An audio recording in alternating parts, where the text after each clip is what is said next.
गुरु 11 नवंबर 2025 को कर्क राशि में वक्री होने जा रहे हैं, जहां पर ये 5 दिसंबर तक वक्री स्थिति में रहेंगे। फिर ये पीछे मिथुन राशि में प्रवेश करेंगे और वहां पर ये वक्री स्थिति में 11 मार्च 2026 तक रहेंगे। गुरु का जो पूरा वक्री पीरियड है वो लगभग 4 महीने का है। तो गुरु वक्री हो करके आप सबके जीवन के ऊपर किस तरीके से प्रभाव देंगे, उसके लिए मैंने आपको 2 वीडियो बना के दे दिए हैं। आज मैं जो आप लोगों को बता रही हूँ वो थोड़ा सा अलग हट करके है, क्योंकि देखिए जब भी कोई प्लेनेट गोचर करता है ट्रांजिट में, तो वो अपने प्रभाव जो देता है वो तो देता ही है, लेकिन आपकी जो पत्रिका होती है जन्म के समय, उन्हीं राशियों में जो ग्रह बैठे हुए होते हैं उसके ऊपर से जब कोई भी प्लेनेट ट्रांजिट करता है तो नेटल के प्लेनेट के साथ में उसका एक संबंध स्थापित तो होता है। तो जो कुंडली के 9 ग्रह हैं हमारे, 7 ग्रह और राहु केतु जो कि छाया ग्रह हैं, अगर ये आपकी कुंडली में कर्क राशि में या मिथुन राशि में बैठे हुए हैं और इन्हीं ग्रहों के ऊपर से आने वाले 4 महीने में गुरु गोचर करेंगे, तब आपको किस तरीके से प्रभावित करेंगे, इसी के बारे में आज मैं आप लोगों से बात करूंगी। और सबसे पहले आप सभी दर्शकों को बहुत बहुत धन्यवाद बोलती हूँ आप सबके सपोर्ट के लिए। साथ में जो भी नए दर्शक चैनल से जुड़ रहे हैं, आप लोगों का भी स्वागत है डिवाइन एस्ट्रोलॉजी में। करना क्या है आपको, सबसे पहले तो आप ये देख लीजिएगा कि आपकी कुंडली में जो आपकी लगन है, लग्न की क्या डिग्री है, आपकी लगन की क्या डिग्री है, और जो आपका लग्नेश प्लेनेट है उसकी क्या डिग्री है। इस 2 चीज को आप नोट करिएगा, क्योंकि जो लग्न और लग्नेश होता है उसकी जो डिग्री होती है, कोई भी ग्रह ट्रांजिट में जब किसी भी भाव से गुजरता है, किसी भी राशि के अंदर से गुजरता है, तो जब वो आपकी लग्न या लग्नेश की डिग्री के बिल्कुल करीब आता है, लगभग 1 नवांश के बीच में 3 डिग्री 20 मिनट का जो समय होता है, तब वो आपके जीवन के ऊपर सबसे अधिक प्रभाव देता है। ऐसा इसलिए होता है कि जो रिजल्ट रिसीव करना है वो आपको ही करना है। जो आपकी लगन है उसको ही तो सारे रिजल्ट, उसको ही तो सारे ग्रहों के प्रभाव देखने होते हैं ना। तो एक तो लगन की डिग्री नोट करिएगा और दूसरी आप लग्नेश की डिग्री नोट कर लीजिएगा। फिर आप ये नोटिस करिएगा कि कर्क राशि में कोई भी ग्रह बैठा है, जैसे अभी गुरु वक्री होना शुरू होंगे पीछे की ओर, तो वहां पर देखिएगा कि क्या कोई ग्रह आपका 0 से लेकर के 1-2 डिग्री के बीच में है।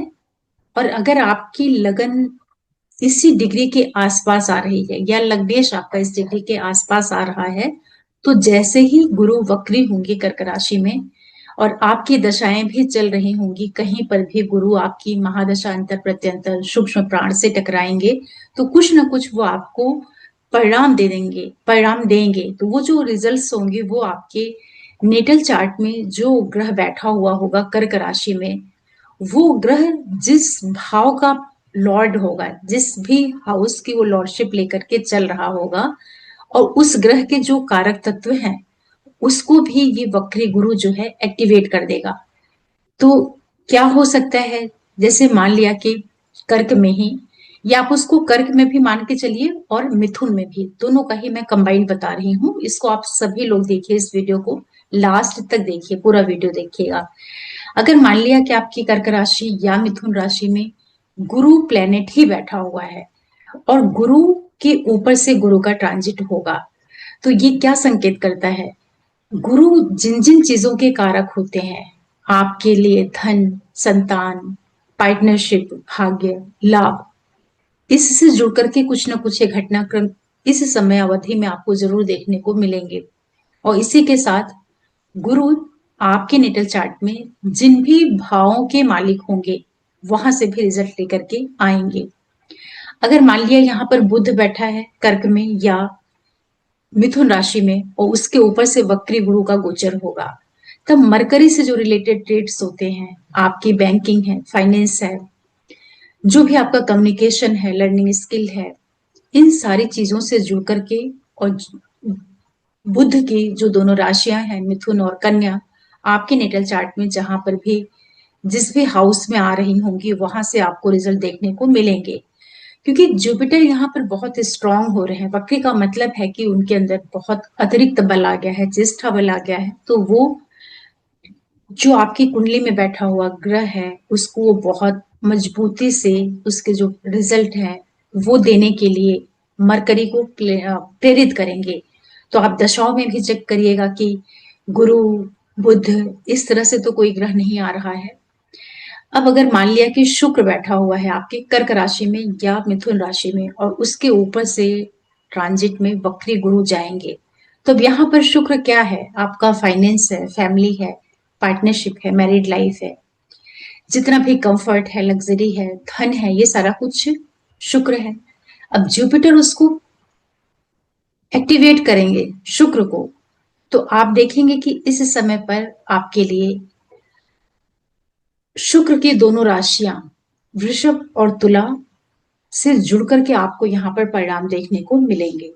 यदि सूर्य बैठे हुए हैं आपके कर्क और मिथुन में, तब आप देखेंगे कि सूर्य के जितने भी कारक तत्व हैं, चाहे वो आपका गवर्नमेंट है अथॉरिटी है, पिता है, आपके बॉस हैं, आपकी जो नेम फेम है सोसाइटी में, या जो आपकी सिंह राशि है जहां पर भी आपके नेटल चार्ट में उस भाव से जुड़े हुए रिजल्ट वक्री गुरु लेकर के आएगा। आपको समझ में नहीं आएगा कि ऐसा क्यों हो रहा है, लेकिन वो जो नेटल में बैठा हुआ ग्रह है वो काम करेगा।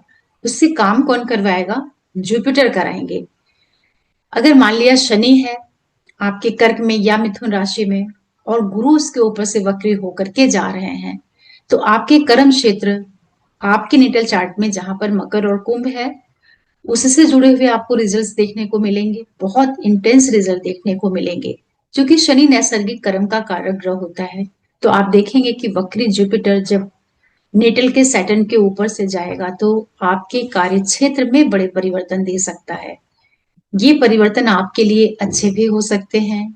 क्या उसकी स्ट्रेंथ रहेगी वो आपके पूरी कुंडली के ऊपर निर्भर करेगा कि शनि किस तरीके से आपके नेटल चार्ट में प्लेस्ड हैं, कारक हैं, क्या उनकी स्थिति है, कितना उनके अंदर ताकत है। अगर मान लिया आपके राहु या केतु, स्पेशली अगर राहु ही है आपके कर्क राशि में और या मिथुन राशि में और उसके ऊपर से जुपिटर जब ट्रांजिट करेंगे, स्पेशली जब कर्क राशि में, तो राहु क्या है? राहु विदेशी तत्व को दिखाता है, जो फॉरेन एलिमेंट है वो राहु है। जुपिटर जो है ये भी विस्तार को, आकाश तत्व को दिखाते हैं। तो यहाँ पर कुछ न कुछ आपके लिए बड़े इवेंट हो सकते हैं। किस तरह के बड़े इवेंट? चूंकि ये कर्क राशि है जो कि आपके घर की राशि है, आपके हृदय का स्थान, आपका जो लंग वाला एरिया होता है, फेफड़े वाला एरिया होता है, उसको भी ये दिखाता है। तो यहाँ पर किसी तरह का बदलाव होना, कुछ बड़ा अचीव कर लेना, कुछ बड़ा विस्तार कर लेना, या कहीं बाहर से जुड़ करके कुछ आपको घटनाक्रम देखने को मिल सकते हैं। और इसी के साथ साथ कई बार जो ब्रीदिंग से रिलेटेड प्रॉब्लम्स होती हैं, जैसे बहुत से लोगों को अस्थमा होता है, ब्रोंकाइटिस होता है, ऐसा कुछ भी ये वक्री जुपिटर एक्टिवेट कर सकता है जब ये आपके कर्क राशि में राहु के ऊपर से गोचर करेगा। जब ये मिथुन में अगर राहु बैठा है और उसके ऊपर से जुपिटर करेगा, तब यहाँ पर थोड़े से रिजल्ट चेंज हो जाएंगे। क्योंकि मिथुन राशि जो है आपके लिए कम्युनिकेशन की राशि होती है। जितना भी आपका सबकॉन्शियस माइंड है, लर्निंग स्किल्स है, वो सारा कुछ मरकरी है। तो यहाँ पर मरकरी के जो ट्रेड्स हैं उनको लेते हुए यहाँ पर राहु से गुरु काम करवा लेंगे। अगर मान लिया केतु है आपके कर्क राशि में और उसके ऊपर से जुपिटर रेट्रो होकर के जा रहे हैं, कर्क राशि आपके घर की राशि होती है, आपके सुखों की, माँ की राशि होती है, जितना भी आपके जीवन की शांति है। अब वहां पर केतु जैसा प्लेनेट बैठा है, कहीं ना कहीं वो आपके मन में एक संकुचन, एक जो रिस्ट्रिक्शन वाला काम होता है वो करता है। तो राहु जब उसके ऊपर गुरु जब रेट्रो होकर के केतु के ऊपर से ट्रांजिट करेंगे, कर्क राशि में बैठे हुए केतु के ऊपर से, तो यहाँ पर बहुत संभावना बनेगी कि या तो वो आपको फैमिली से दूर ले जा सकते हैं, डिटैच कर सकते हैं, या किसी तरह से जो आपकी मदर है उनके साथ में कोई कॉन्फ्लिक्ट हो जाए या उनके हेल्थ में किसी तरह की दिक्कत आए। क्योंकि यहाँ पर गुरु जो है कर्क राशि के प्रभाव देते हुए भी चूंकि वहां पर केतु बैठा हुआ है तो उसके भी वो रिजल्ट ले करके आ जाएंगे। यही केतु अगर आपके मिथुन राशि में है और उसके ऊपर से जब जुपिटर वक्री होकर के जाएंगे, तब आप देखेंगे कि ये जो समय रहेगा बहुत ही ट्रिकी रहेगा आपके लिए, क्योंकि थर्ड हाउस आपके सिबलिंग्स का भी होता है, आपका जो तरीका है बातचीत करने का उसका भी होता है। तो यहाँ पर सडन चीजों का कट हो जाना, एंड हो जाना, ऐसी संभावनाएं भी दिखाता है। अगर मान लिया आपके कर्क राशि में मंगल है और उसके ऊपर से गुरु वक्री होकर के जा रहे हैं, अब भले ही कर्क राशि में मंगल नीच का है, लेकिन है तो ये योग कारक ग्रह ना, गुरु के लिए तो अच्छा सपोर्टिंग प्लेनेट हो जाता है। तो यहाँ पर आपके लिए कुछ न कुछ वो प्रॉपर्टी से रिलेटेड जो इवेंट होते हैं, स्पेशली जो लैंड से संबंधित होते हैं, इस तरह के घटनाक्रम दे सकते हैं। और इसी के साथ साथ जो आपकी हेल्थ है या जो एक्सीडेंट जैसी चीजें होती हैं उसका भी एक्टिवेशन हो सकता है। ऐसा इसलिए होगा क्योंकि कर्क राशि में मंगल नीच का है और जुपिटर यहाँ पर रेट्रो होकर के जा रहे हैं। तो जिन लोगों की कुंडली में मंगल ग्रह कारक होगा या गुरु ग्रह कारक है और ये कॉम्बिनेशन कहीं आपके त्रिक भाव में बनेगा, छठे में, आठवें में, 12वें में, तो आप देखेंगे कि थोड़ी आपको यहाँ पर दिक्कत मिल सकती है। और दूसरा क्या है कि मंगल यहाँ पर डेबिलिएशन में होकर के कई बार ये लिटिगेशन भी दे देते हैं। तो रेट्रो जुपिटर इस तरह की जो एक्टिविटीज है या इस तरह के जो इवेंट है उनको भी दे सकता है आपको। इस तरह से अगर मान लिया चंद्रमा ही है आपका कर्क राशि में और गुरु उसके ऊपर से जा रहा है वक्र होकर के, तो ये समय रहेगा कि चूंकि चंद्रमा खुद ही कर्क राशि का लॉर्ड है और वहां पर उसको भाग्य का मालिक जो गुरु है उसका साथ मिल रहा है। एक तरीके से अगर आप देखते हैं तो गजकेसरी योग का यहाँ पर आपको प्रभाव देखने को मिलेगा। तो ये आपके लिए बहुत बड़े कुछ इवेंट दे सकता है, विशेष रूप से आपकी मदद से संबंधित, आपके प्रॉपर्टी रिलेटेड जो मैटर्स हैं उनसे जुड़ करके कुछ बड़ा आपको ये ला करके दे सकता है। बड़ी अचीवमेंट, बड़ी सक्सेस, ऐसा कुछ भी ये कर सकता है। अगर यही मून आपके मिथुन राशि में है और तब उसके ऊपर से जब वक्री जुपिटर जाएंगे, तो हो सकता है कि इस टाइम पीरियड में आपका यहाँ पर सडन हाउस जो है वो चेंज हो जाए, कुछ स्थानांतर, ट्रांसफर जैसी इवेंट हो जाए या किसी कारण से आपको घर से दूर जाना पड़े, क्योंकि चंद्रमा आपके फोर्थ के लॉर्ड हैं और अपने से पीछे के भाव में जा रहे हैं मिथुन राशि में। लेकिन मिथुन राशि जिन चीजों को दिखाती है उससे जुड़े हुए भी परिणाम यहाँ पर दे सकते हैं। स्पेशली जो लोग किसी भी तरह के क्रिएशन से जुड़ करके काम करते हैं, सिंगिंग है या कोई भी कला से जुड़ करके काम कर रहे हैं, इस तरह के इवेंट देखने को मिल सकते हैं। अब यहाँ पर देखिए एक चीज समझने की रहेगी कि गुरु वक्री हो रहे हैं और गुरु प्लेनेट जो है ये नैसर्गिक शुभ ग्रह है, जैसे कि उनका जो मूलभूत स्वभाव है वही शुभता वाला है। तो जब वो कर्क से और मिथुन से वक्री होएंगे तो यहाँ पर वो किस लगन के लिए जा रहे हैं, जो उनकी फ्रेंडली लगने हैं, वहां से जब ये वक्री होकर के जाएंगे तो बहुत बुरे प्रभाव नहीं देंगे, बल्कि जो भी आपके काम रुके हुए होंगे कर्क राशि से जुड़े हुए, मिथुन राशि से जुड़े हुए, उसको ये निकाल करके लेकर के आएंगे। रेट्रो का मतलब है कि अब वो प्लेनेट काफी स्ट्रांग हो गया है, बहुत उसके अंदर स्ट्रेंथ आ गई है और वो कर्क राशि से जो जुड़ी हुई चीजें हैं, मिथुन राशि से जो जुड़ी हुई चीजें हैं, उसको बहुत ही माइन्यूटली दे सकता है आपको। ये सारे योग आपके निटल चार्ट में भी होने चाहिए, क्योंकि ग्रह गोचर में चल रहा है, लेकिन वो आपको वही चीज ला करके दे सकता है जो आपके जन्म की कुंडली आपके लिए प्रॉमिस कर रही है। मतलब कि आपके लिए योग भी तो बनने चाहिए ना, क्योंकि जब तक योग ही नहीं होंगे कुंडली में और दशाएं नहीं ऑपरेट करेंगी तो अकेला गोचर आ करके आपको कितनी बड़ी चीजें दे सकता है, चाहे वो अच्छे प्रभाव हो चाहे वो बुरे प्रभाव हो। तो मेरा ये कहना है कि इस बार जो गुरु वक्री हो रहे हैं 4 महीने के लिए और कर्क राशि में, जो कि इमोशन की राशि होती है, क्योंकि 4, 8, 12 जो त्रिकोण होता है ये मोक्ष त्रिकोण होता है, तो यहाँ से भावनाओं का, इमोशंस का भी विचार किया जाता है। जो आपके अंदर इमोशनल जो चीजें सडन आपके अंदर आती हैं, या एक जो व्यक्ति का उसका जो एक सेंसेशन होता है या उसको किसी भी चीज को जो फील करने का तरीका होता है, ये भी कर्क राशि दिखाती है। वृश्चिक, कर्क और मीन, क्योंकि यहाँ पर जल की प्रधानता है ना, तो जल आपके इमोशंस को दिखाता है। और गुरु जो प्लेनेट है ये वायु तत्व वाला, आकाश तत्व वाला ये ग्रह है। तो यहाँ पर जब आएगा जल और आकाश का, जब यहाँ पर मिलन होगा कर्क राशि में, मिथुन राशि में, तो ये गुरु वक्री होकर के कर्क में आपको जहां एक और ये शुभता देंगे, वहीं ये आपको एक और भावनात्मक रूप से उद्वेलित भी करेंगे।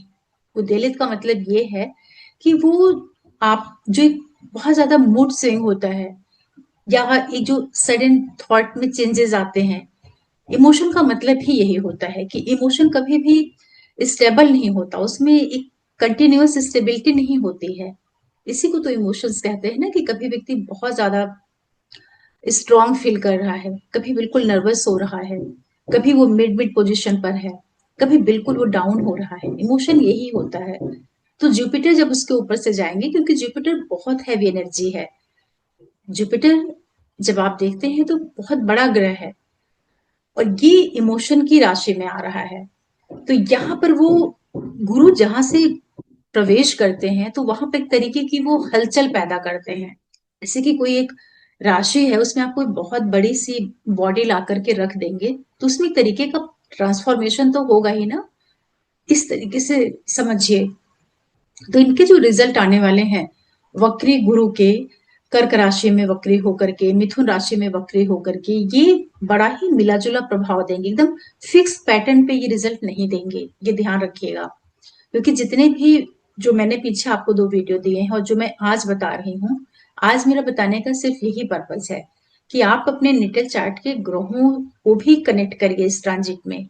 सेकंड, आपको ये भी देखना रहेगा कि जो मैंने स्टार्टिंग आपको बताया कि लग्न और लग्नेश की डिग्री से अगर कनेक्शन होएगा, जो जुपिटर जाएगा रेट्रो होकर के, और जो भी नेटल चार्ट में प्लेनेट बैठा है उस ग्रह की क्या डिग्री है। अगर वो ग्रह भी आपके लगन या लग्नेश की डिग्री से कनेक्ट हो रहा है, तब आपको अधिक प्रभाव देगा। और अगर कहीं वो ग्रह या जुपिटर, जो नेटल चार्ट में बैठा हुआ ग्रह है, वो या जुपिटर अगर आपके आत्मा कारक ग्रह हैं, तो उससे जुड़ करके आपको रिजल्ट मिलेंगे। अगर वो जो आपके ये जो कारकाज होते हैं, उस उसको भी एक्टिवेट करेंगे, मतलब कि मल्टी डायरेक्शन से रिजल्ट्स आ सकते हैं। इसीलिए जब भी गोचर में कोई प्लेनेट आता है, तो उसका जो एक एकदम आप 100% ये फिक्स नहीं कह सकते हैं कि ये प्लेनेट गोचर में आया है तो आपकी लाइफ में 100% ऐसा ही होगा, क्योंकि वो ग्रह कई डायरेक्शन से काम कर रहा है। दशाओं का बहुत बड़ा रोल होता है।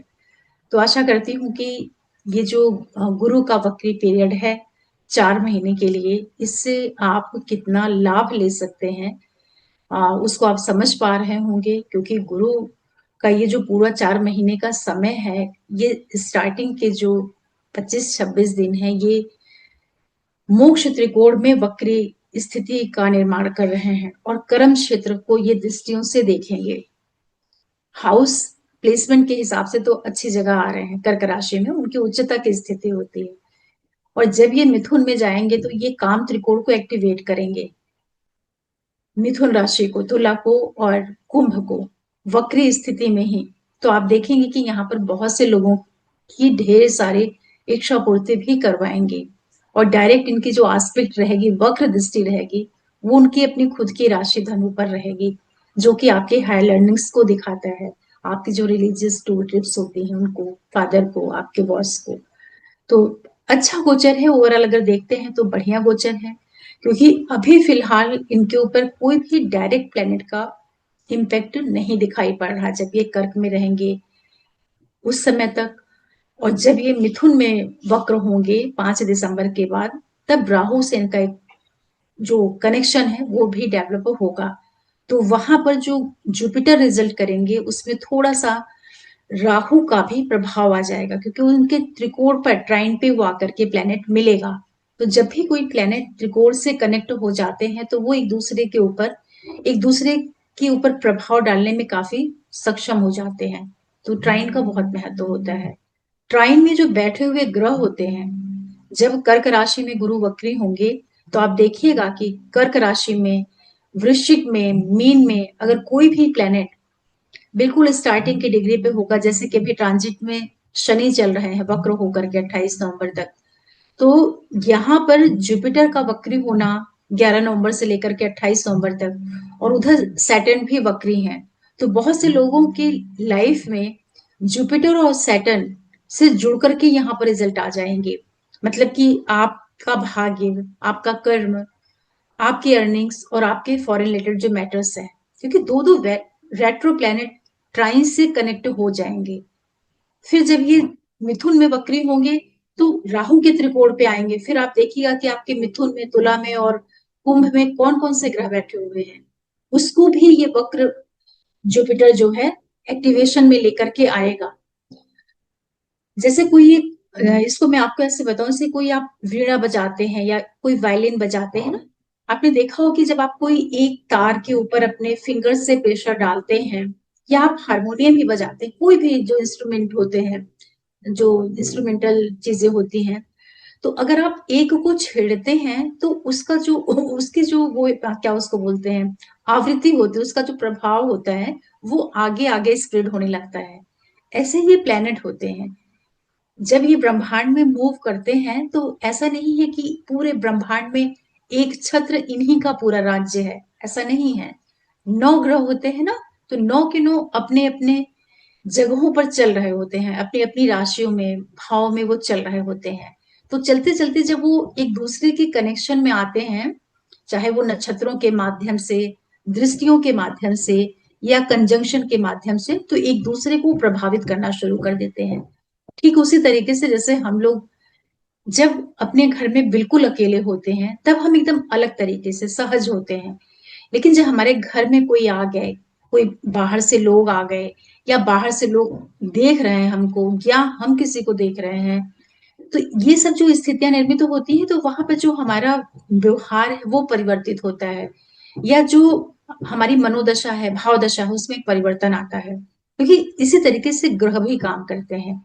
जो ग्रह है वो ऊर्जा ही तो है ना, मतलब असीमित ऊर्जा है, और उसी का छोटा स्वरूप हम लोग होते हैं। जो ब्रह्मांड में है वही हमारे शरीर में है। तो इसीलिए उनमें जो जो परिवर्तन होते हैं, ग्रहों में जो परिवर्तन होते हैं, उनकी चाल में जो बदलाव आता है, वो हमारे जीवन को भी प्रभावित करता है।